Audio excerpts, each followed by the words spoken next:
G'day. This video has been called Stopping the Wobbles Part 2 because it's a follow-up on that first video called Stopping the Wobbles, in which I showed how to stop the wobbling of a spindle mounted on a chuck on the lathe. It did promote one question from one subscriber who said, well, how do you stop the wobbles in a bowl that has been attached to a lathe via a scroll chuck? And that's what I wanted to address in this video, so let's get straight to it. Now there's 4 things that you can do to make sure that your bowl runs true when you put it in the jaws of a chuck. The first thing is to make sure that when you cut your tenon, or if you're doing a recess, that you cut them nice and cleanly. There are no furry bits, no torn grain or whatever, to get in the road of making sure that the jaws can clamp nice and tightly around it. Any little bit of debris in there, any torn grain, can knock the bowl just out of whack just a little bit and it won't be spinning true. The same is the case with making sure that, and this is the second point, making sure that there's no debris in the jaws, there's no debris inside our recess. Even a little chip of wood in there will prevent perhaps those jaws tightening up into that recess nice and cleanly and not being out of whack.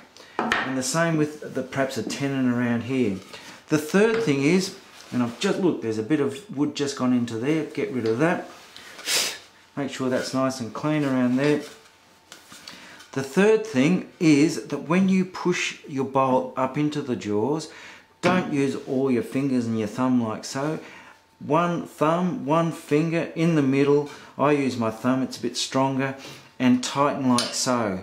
And there is no danger of putting more pressure on one side of the bowl than another side. Even just a little bit will make that bowl just be skewed just a little bit, and then it'll be wobbling around. Now the third one, or sorry, the fourth point is to do with the jaws themselves, but let's turn this bowl on. That's nice and tight. I'll slow the lathe down, just spin it slowly, and look at how well that is actually running. This one is running nice and true. I'm happy with that, really happy with that. There was a very slight wobble, but that's about it. And that slight wobble might be because of my fourth point, and that fourth point is your jaws themselves. Are they actually running true? And surprisingly, quite a number of jaws do not actually run true. They're perhaps not being machined well or whatever.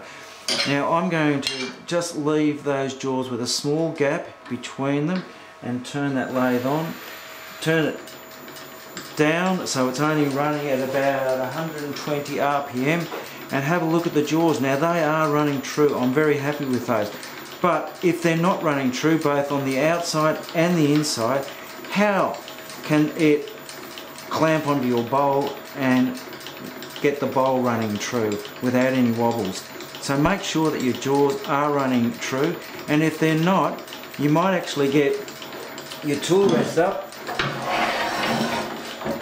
and a scraper onto there and gently scrape them into true.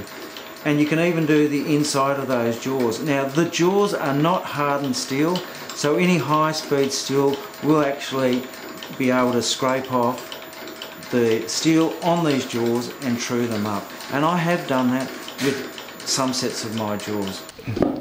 So there you go, it's as simple as that. I hope you got something out of that video. If you want to help me continue doing these videos, there are 3 ways in which you can do so. They are described on uturn.tv.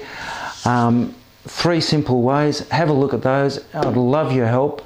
In the meantime, I'm going to do my best to get as many videos out there that are going to help you turn, as in U-turn. I'll see you another time.